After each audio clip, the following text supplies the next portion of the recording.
Right guys, this is a setup of the relabelling of the cramp printer upstairs on the mezzanine floor. First thing we'll do is we will break the label there. This will spin. We'll pull out the pin, place that on the side. We'll undo this little grub screw and remove that. We'll hit the pause button. This is going to cause an alarm. Please ignore this.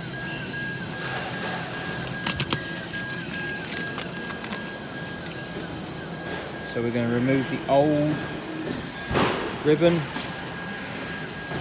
Open up the front cover. So you'll see inside there'll be this one here. You press that one and that will release that. Pull this one up and the bottom arm will swing down. Pull this one out and you will see the ribbon will be completely free and you can pull that out.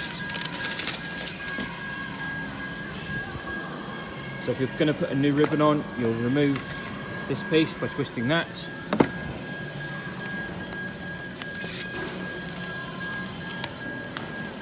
This whole ribbon will pull off completely and we'll place a new one on with approximately about 2 meters of ribbon label. So place that over the top. So that is going to hang down in the middle of the machine.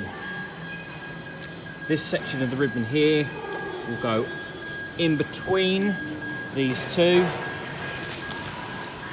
There we go guys, trying to film this one-handed. You can see that has gone underneath that roller. We're going to go over the top of that one and underneath the second one on the top here and back over the top. Just make sure that you get the label underneath this pin.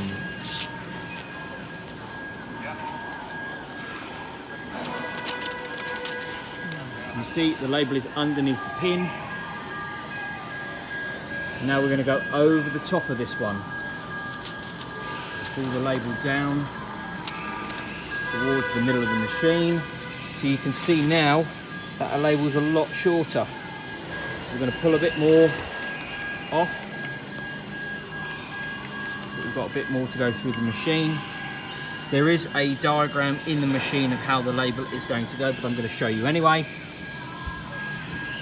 So these two rollers here and these two here, we're going to go in between these two here. So in between those two, over the white roller,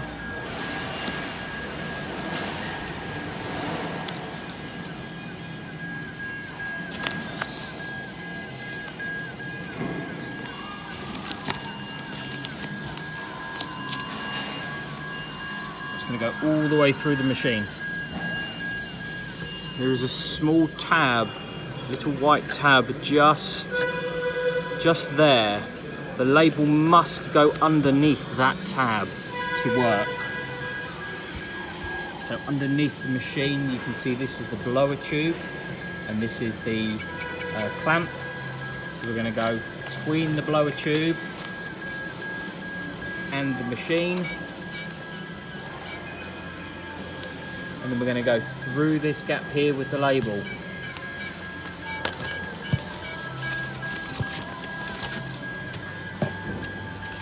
Just at the end of the label here, we're going to go through that gap there and pull that through.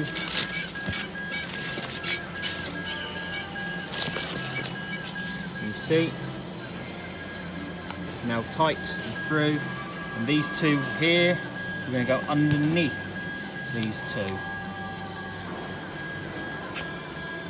At that point we're going to come back up towards the roller.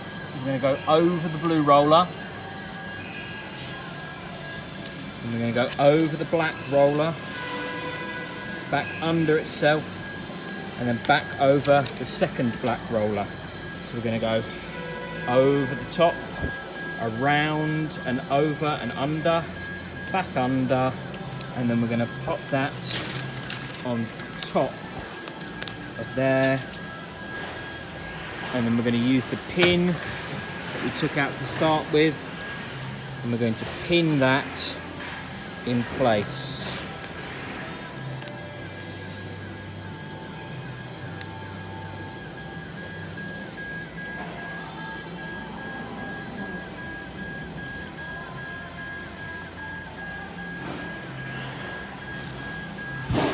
Bear with me. You can just slide it over and it will slot into place, and then just tear off any excess and throw that away. So back to the machine. We're going to press this one down, click it into place. We're going to push this one up and click that into place, and we're going to pull this one down until it locks into place just there. At that point you have completed the relabeling of the machine. So drop the lid down, place all the covers back on the machine, and twist that one so it's tight. If you need to, if there's any slack in the top here, you can just wind that back by hand and it will retension it. So the second cover, it just goes on the waist. So we'll place that on. It will only go on one way. Gently push that on until you're in line with the waist label, and then just tighten up the little thumb screw. Doesn't have to be tight, just finger tight. And then we'll go to the pause button. We'll press the pause button. That will restart the machine. And then we'll go to the feed button here, and we'll press that, and that will feed out any labels, and we'll just collect them. We'll let go of the feed button, and we'll collect any waste and get rid of that. As you can see, the label has not wound onto the waist, so we're going to pull this little lever forward here and it will take over. There we go, it has tensioned itself and we are ready to rock and roll again. So we'll come over to the main controller on the right hand side, and we will press the repeat button. This will repeat any labels that are waiting. So we'll repeat that, and we'll come back over here and it will start printing again. This is a comprehensive video on how to reset the labels on the Zebra printer on the mezzanine floor in Cramp.